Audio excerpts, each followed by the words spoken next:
C'est la deuxième partie de ma conférence, celle que j'ai donnée dans ma tournée 2025 en France et puis en Belgique. Et c'est à peu près le même contenu que je proposais au Québec quelques mois avant. Alors, deuxième partie porte sur l'intelligence de la vie. Et je commence par contextualiser ma réflexion qui m'amène à en parler. D'abord, il y a un concept qu'on utilise, que j'utilise en psychologie, qui est l'échelle d'inférence. Alors, quand dans la première partie, je parlais du paysan qui répondait à ses voisins, mon cheval n'est pas dans l'étable, c'est un fait. Le reste, c'est une interprétation. Ben, une inférence est une interprétation. Et d'ailleurs, la plupart de nos conflits portent sur nos interprétations et non pas sur les faits. Alors, bon, c'est aussi un moyen qu'on donne à ceux qui éprouvent des difficultés relationnelles, c'est de revenir aux faits pour s'entendre et considérer qu'une interprétation, bien, ça nous appartient en partie. C'est une façon de voir les choses. Et d'ailleurs, j'en parlerai sûrement dans le futur. Je réalise que nous vivons dans un monde d'information sur laquelle se basent nos opinions, nos constructions du monde. Et une une grande partie des informations, en fait, est manipulée de manière à créer la division entre nous. Donc, je reviens à l'échelle d'inférence pour parler, entre autres, de la science. La science, elle doit s'appuyer sur les faits pour développer ses interprétations, ses inférences et donc ses théories. Et imaginez une échelle où le premier barreau constitue une théorie qui est près de la réalité, mais pas tout à fait. Le problème, c'est qu'au fur et à mesure du développement de la science, on a proposé d'autres théories qui s'appuient non pas sur les faits, mais sur des théories précédentes et on finit par s'éloigner de la réalité. Alors, j'ai eu une grande réflexion sur tout ce qui existe en me demandant est-ce que ce qu'on nous présente, autant dans les médias que dans les livres de science, est-ce vrai, est-ce faux, est-ce la réalité? Alors, dans les dernières années, entre autres, j'entendais les gens rapporter des choses qu'ils avaient lues ou entendues, que ce soit dans les livres de science ou dans des congrès scientifiques. De la même manière que des gens rapportaient ce qu'ils avaient lu ou entendu dans des médias, en me demandant, ben, est-ce que c'est vrai? Et je réalisais que de faire ça, rapporter ce qu'on entend ou ce qu'on lit, c'est pas nécessairement la réalité et c'est pas nécessairement faire preuve d'intelligence. En ce qui concerne la science, petit exemple à vous donner pour vous partager mon doute. Quand on est prof d'université, on peut faire partie de comités qui accordent ou pas des subventions de recherche à des collègues, à des chercheurs.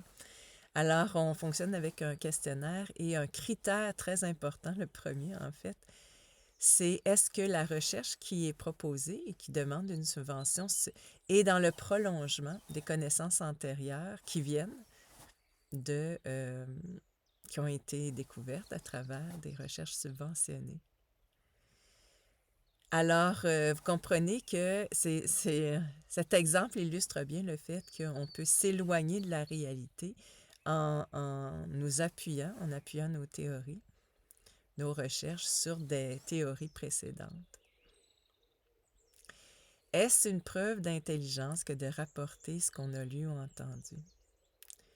Vraiment, j'ai rencontré dans les tournées que je vais dans les régions, je vais partout, j'essaie de créer des événements pour que des gens qui vivent à proximité se rencontrent, se rassemblent. Puis j'ai trouvé plus de bon sens et donc d'intelligence, de capacité de discernement chez des agriculteurs, chez des gens ordinaires que chez des scientifiques, chez certains scientifiques. C'est pas pour catégoriser parce que j'ai des collègues qui ont cette capacité de discernement, mais j'étais surprise quand même de voir que certains scientifiques restaient enfermés dans une vision très éloignée de la réalité. Donc, rapporter ce qu'on a lu ou entendu.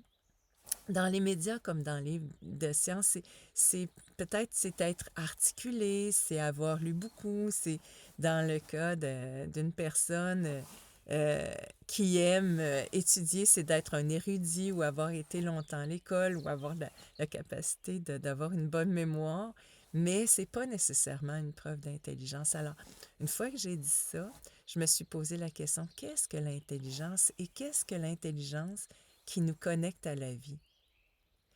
Parce que dans les dernières années, j'ai réalisé que, du moins pour moi, mon, mes capacités intellectuelles avaient été mises à profit pour comprendre le fonctionnement d'un jeu de société, les règles et comment être un bon joueur dans ce jeu.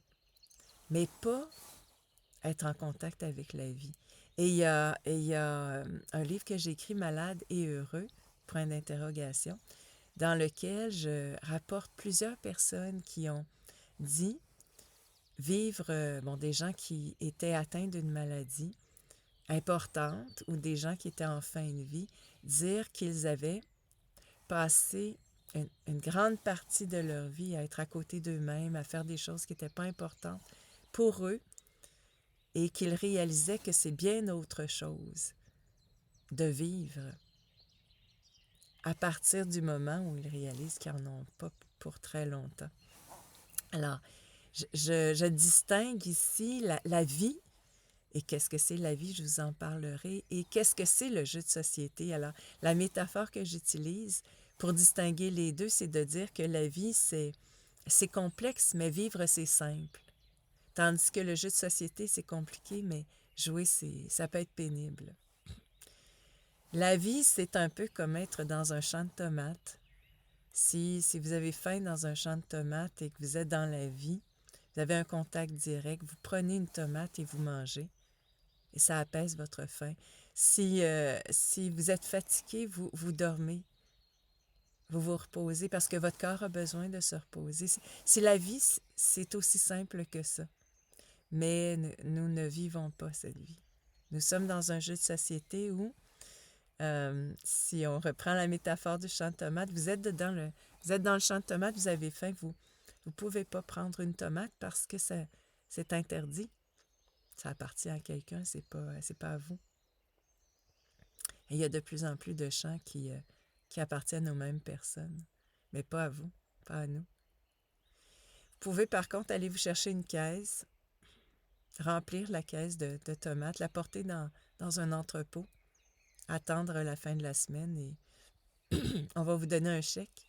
Et c'est avec ce chèque-là que vous allez pouvoir aller à l'épicerie où se trouvent les tomates et vous en acheter une. C'est compliqué. C'est pas agréable. C'est pas le fun. Ça répond pas à nos besoins. Et vous allez dire, on n'a pas le choix, c'est comme ça. Et c'est là où je pose la question, est-ce que vraiment on n'a pas le choix?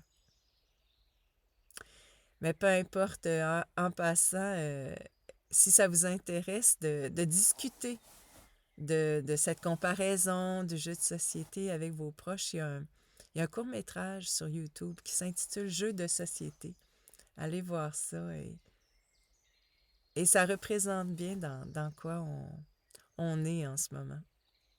Et cette prise de conscience de plus en plus grande, en tout cas qui est faite par de plus en plus de personnes sur l'absurdité de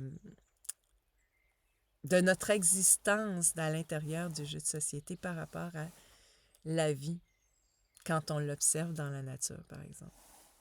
Alors, qu'est-ce que l'intelligence de la vie? Pourquoi je parle de l'intelligence de la vie? Parce que la vie est intelligente.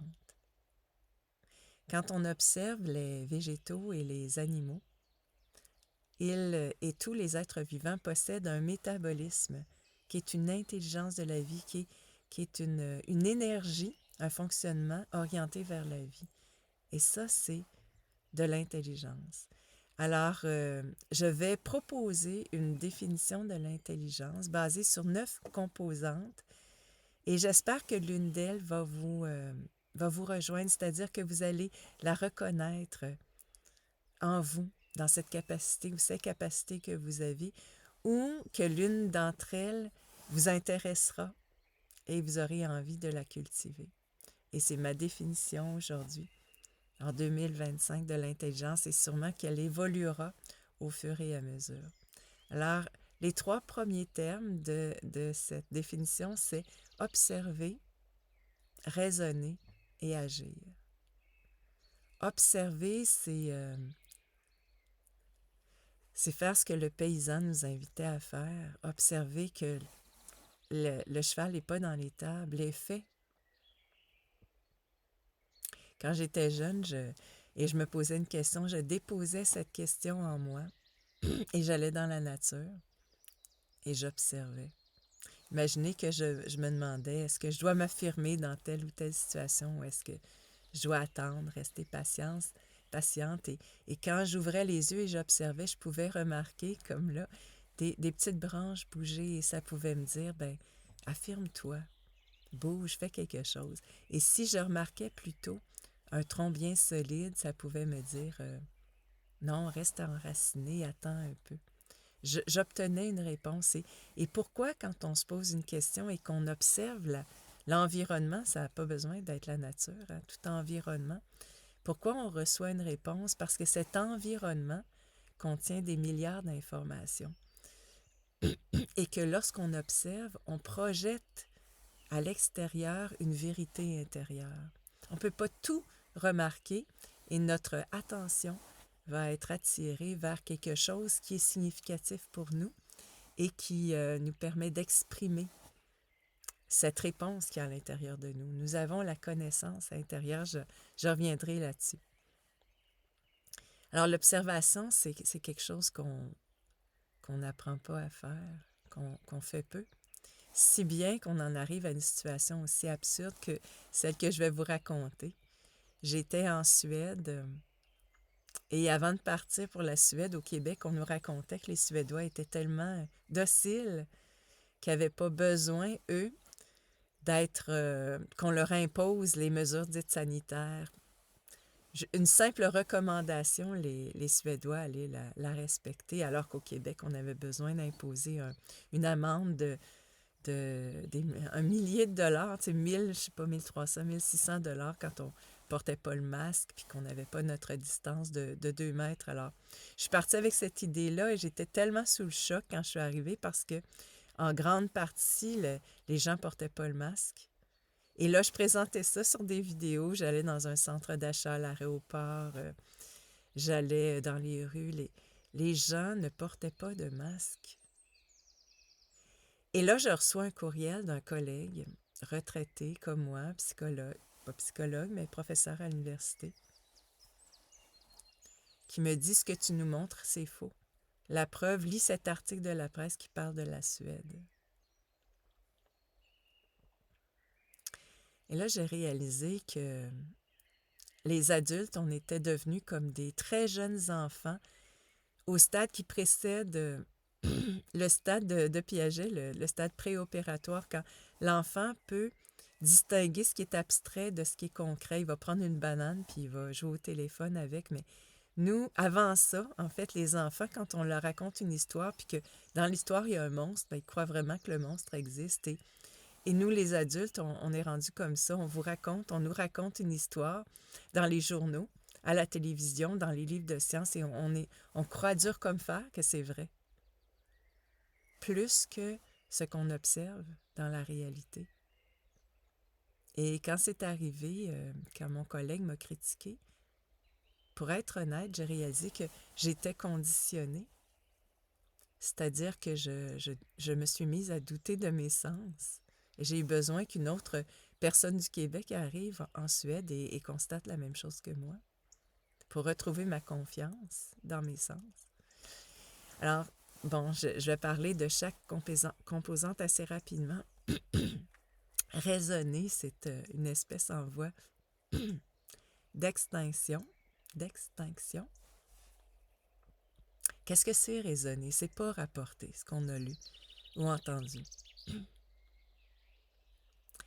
C'est d'observer les faits, plusieurs faits, faire des liens entre eux en posant des questions, en obtenant plus qu'une réponse, si possible, parce qu'une réponse, c'est une interprétation, puis on peut s'enfermer dans une seule interprétation, puis perdre cette flexibilité, cette ouverture d'esprit qui est nécessaire d'avoir de nos jours pour comprendre la réalité, pour discuter avec quelqu'un d'autre et donc tirer ses propres déductions de cette mise en lien de fait.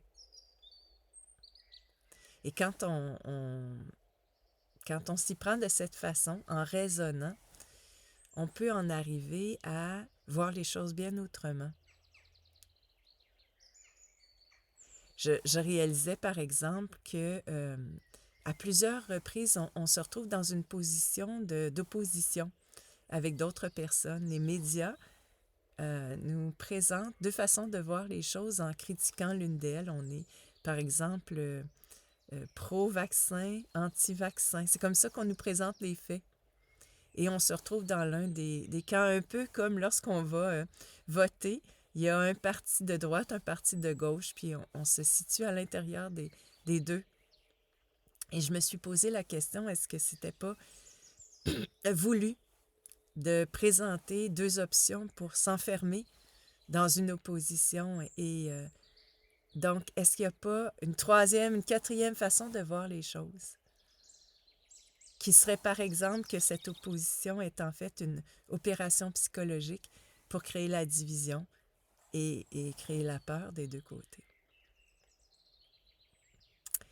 Je vous partage mon raisonnement. Vous avez sûrement eu l'occasion de raisonner aussi dans ces dernières années.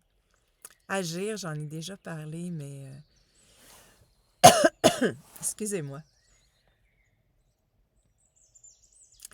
Agir, bon, c'est l'histoire de la caverne, mais j'ai envie de revenir sur l'école pour expliquer le fait qu'on ait gobé l'idée qu'on peut vivre, comprendre les choses en restant assis, passif, de manière totalement intellectuelle. L'école, c'est quand on y pense, bien sûr qu'il y a beaucoup, on réalise ça maintenant, il y a beaucoup de contenu qui provient qui provient de l'école qui peuvent être considérés comme une forme de programmation. On nous programme à penser ou à construire le monde d'une certaine façon. C'est dans le contenu, mais c'est aussi dans la forme, parce que lorsqu'on oblige l'enfant à rester assis pendant des années, on crée une forme de conditionnement qui amène à vivre une dissociation. Je dis ça parce que demander à un enfant de rester assis, c'est tellement pas naturel. Il n'y a pas un animal qui tolérerait cette situation-là. À la limite, il tomberait endormi et nous, on dit à l'enfant, reste réveillé et écoute le maître. Mais cette exigence-là crée une forme de dissociation. On est tous dissociés finalement comme adultes. C'est-à-dire qu'il va développer un être instinctif. Il naît en étant instinctif. Il a ce désir, cette énergie de vie, de découvrir par lui-même. D'ailleurs, l'apprentissage, c'est d'observer un senior faire quelque chose qu'on a envie de faire, qu'on aime, et le manipuler après par soi-même, manipuler des services, des produits, pour développer la compétence et la confiance. C'est de cette façon-là que vient la confiance. Mais nous, à l'école, on dit aux enfants, vous allez rester assis et vous allez tout gober de façon passive. Et on empêche le développement de la compétence et de la confiance. D'ailleurs, c'est anxiogène pour les étudiants qui restent longtemps à l'école de sortir de ce milieu cloisonné et d'être confrontés à la réalité. Donc, c'est un drame, si on pourrait dire une maltraitance qu'on fait subir à travers l'école. Et si on ne l'a pas découvert maintenant, on le découvrira plus tard, j'en suis convaincue. Et le drame, c'est de créer deux choses. La première, c'est le réflexe de croire que la connaissance se trouve à l'extérieur de soi, dans un spécialiste. Et à chaque fois qu'on se pose une question, on va à l'extérieur de soi, alors que la connaissance est en nous. Un oiseau n'a pas besoin d'aller à l'école pour voler. Il n'y a pas un arbre qui a besoin d'aller à l'école. Pourquoi l'école, d'ailleurs, est-elle obligatoire? pour vivre.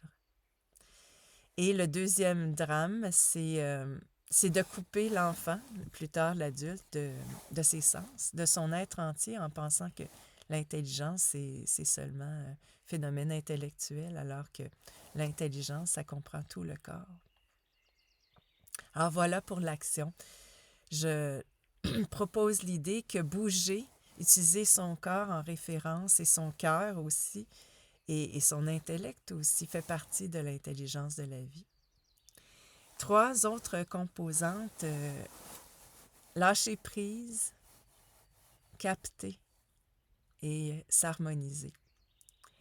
Lâcher prise, c'est ma façon de dire retrouver cet état de calme intérieur qui nous permet de percevoir les connaissances qu'on a en soi, mais qu'on pourrait percevoir à travers la vie.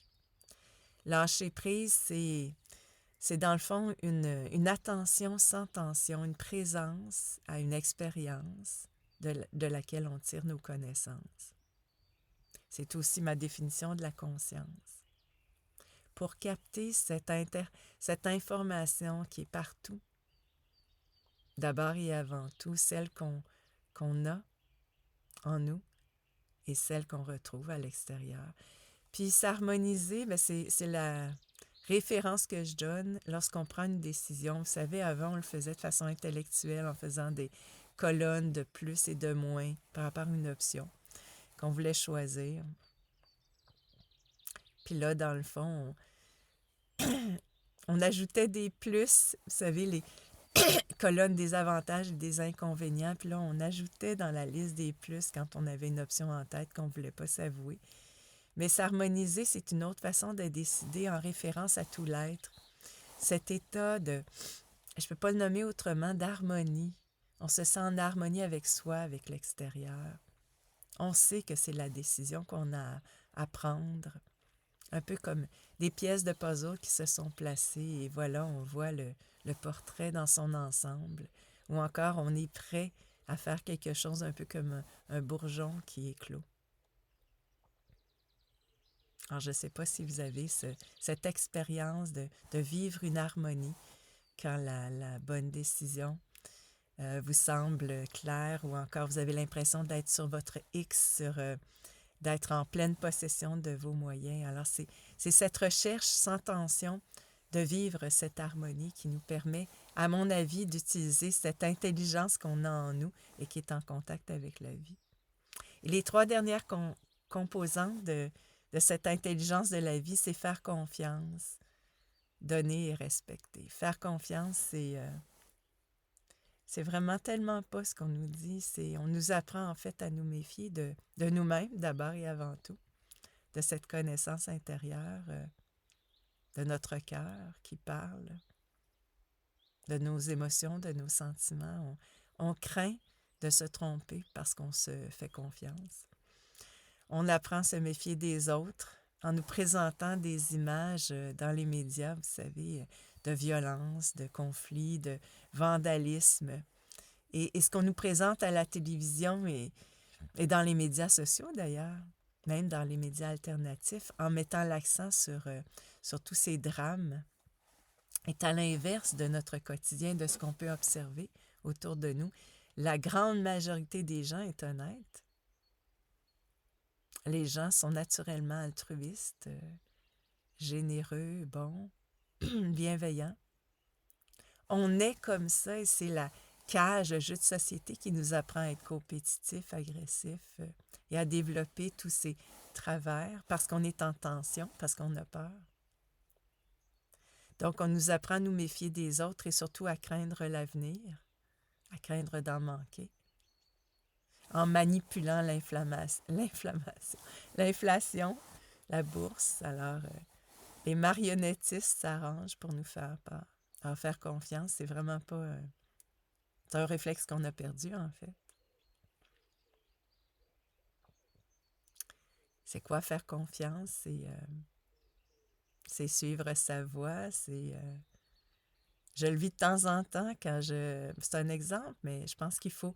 Ça fait partie du conditionnement. Il faut faire des choses pour perdre ce réflexe d'avoir peur, ce réflexe, cette tendance-là plutôt qu'on a d'avoir peur.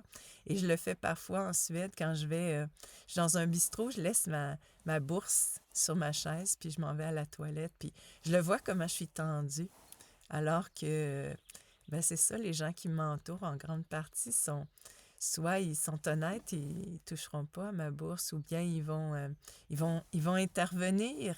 C'est, mais c'est moi qui est conditionné, qui a peur et qui a du mal à lâcher prise, justement, dans cette expérience-là. Bon, alors faire confiance et surtout faire confiance à l'intelligence de la vie. Je reviens sur cette notion d'autostructuration. Si les êtres vivants ont ce métabolisme, cette capacité de retrouver l'équilibre, on est des êtres vivants, alors on a aussi cette capacité-là, même face aux difficultés, de retrouver l'équilibre. Donner, c'est une autre composante de l'intelligence de la vie.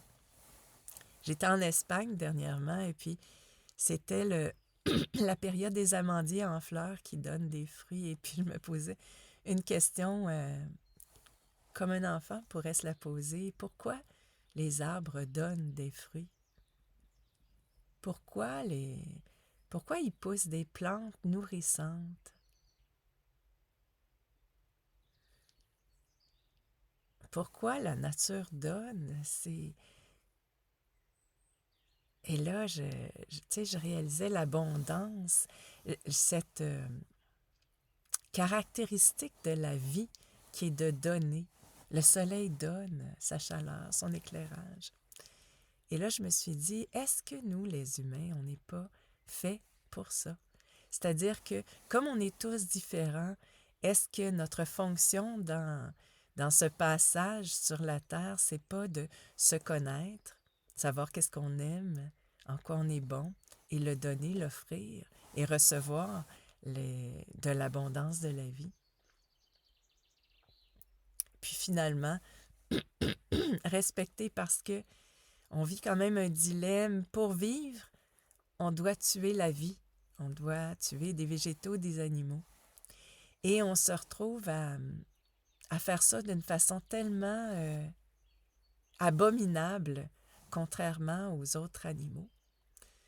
On maltraite, on torture les animaux qui nous servent de production alimentaire. Quand je traverse les pays, je rencontre des gens extraordinaires. Je suis réconfortée par la rencontre avec les humains, chez qui je retrouve cette humanité-là. Mais sur la route, il y a des grandes usines à production et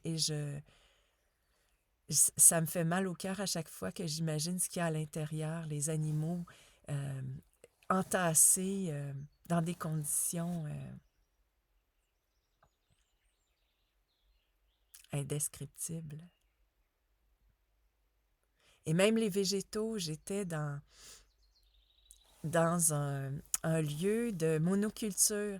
Et là, il y a une dame qui m'expliquait qu'on forçait les arbres à pousser avec les branches à l'horizontale pour que ça soit plus facile de cueillir les fruits. Et je les voyais, tous ces arbres-là, et je me disais, si, et de plus en plus, on redécouvre le fait que les végétaux, comme les animaux, ont des sentiments, ont une conscience, bien sûr. Qui sommes-nous pour prétendre que les autres êtres vivants n'ont pas de conscience? Et là, je me disais, mais c'est la torture qu'on fait vivre à ces végétaux. Donc, est-ce qu'on peut revenir à ce respect qu'avaient peut-être les humains qui vivaient en contact avec la nature, les Amérindiens, par exemple, les Autochtones, qu'il faut les appeler maintenant, retrouver le respect, la gratitude de cette nourriture? Voilà, c'était ma définition de l'intelligence de la vie. Et je vais terminer avec une note d'espoir. Je ne sais pas vous où vous en êtes, mais sortir du jeu de société, ça peut se faire par petits pas. Et à chaque fois qu'on en fait, on retrouve ce sentiment d'être libre. Et un genre même d'euphorie qu'on peut retrouver à faire ça. Et la confiance aussi. Alors qu'on nous dit, on nous fait peur avec l'idée que c'est pas possible. C'est pas possible de sortir de ce jeu de société, probablement parce qu'on a une vision actuelle trop extrême. Mais on peut le faire progressivement. Et d'ailleurs, j'ai le sentiment vraiment qu'on est dans cette progression-là. Il y a de plus en plus de gens qui ne tombent pas dans le piège de, je vais dire ça comme ça, accuser d'autres humains d'être tombés eux aussi dans le piège des marionnettistes qui considèrent les humains comme du bétail, là. Et donc, qui ne tombent pas dans ce piège-là et réalisent que c'est un jeu de société, qu'on peut vivre sans, qu'on peut vivre avec de l'entraide et cette offre de nos compétences à chacun. Et là, c'est comme si on découvre un océan de possibilités, de liberté. Mais je vais terminer avec une petite anecdote. Dernièrement, il y a un musicien qui commentait la prestation de Céline Dion aux Jeux olympiques. Et là, je ne sais pas comment vous réagissez, mais vous allez voir comment j'ai trouvé ça très intéressant ce qu'il a dit. D'abord, il ne nous apprend rien en disant que cette prestation est faite en studio. C'est sa voix, mais en studio, à partir d'une technologie qui fait que sa voix atteint un degré de perfection très élevé. Et il dit, malheureusement, il y a pas, c'est pas tout le monde qui peut se payer cette technologie-là, mais il dit que ceci, il dit la perfection ne nous émeut pas. Et c'est tellement important, ça, parce que l'émotion fait partie de la vie. En fait, on vit pour vivre ces moments d'émotion. C'est pour ça qu'on aime bien les films qui nous font vibrer, les livres aussi, les événements, les expériences qui nous font nous sentir vivants dans ces sentiments si importants, ces émotions-là. Et là, quand il a dit ça, je suis devenue de plus en plus convaincue que cet amour, ces émotions sont tellement importantes, c'est ça, que les futures générations qui vont vivre dans ce jeu de société qui va tellement loin dans le transhumanisme, ces robots pensants, cette perfection-là, qu'ils vont réagir comme tout jeune réagit à la génération précédente et qui vont réagir en recherchant cette émotion, ces expériences d'authenticité. Alors imaginez un jeune qui sort des médias sociaux et qui veut vivre l'expérience de rencontrer une vraie personne et savoir ce que c'est de vivre des émotions en étant en contact avec cette personne. C'est cette recherche d'authenticité qui va suivre cette... ça va être le retour du pendule après avoir été si loin dans une société qui a plus de sentiments, où il n'y a plus de sentiments, où tout est technologique, où on perd le contact avec l'autre. Voilà, les émotions sont importantes. Pourquoi je regardais là, c'est qu'il y a une petite mésange qui est venue s'installer sur une branche. Et puis qui a regardé, qu'est-ce que je fais? Qu'est-ce que cet humain fait dans une voiture alors que c'est si beau dehors? Voilà, j'arrête ici.